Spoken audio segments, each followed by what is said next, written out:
In this guide, I will be showing you guys how to see who viewed your instance on Instagram. Let's get started. First, launch your Instagram app. Make sure you have already logged into your account.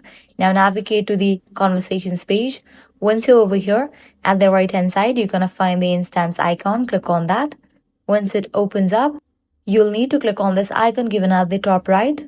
With this, you will be directed to this page where you're gonna find all of your instance. Now here you're gonna find interaction info. Now click on the instant for which you want to see the viewer. Below that, you're going to find the viewer list or the list of the people who reacted to your instant.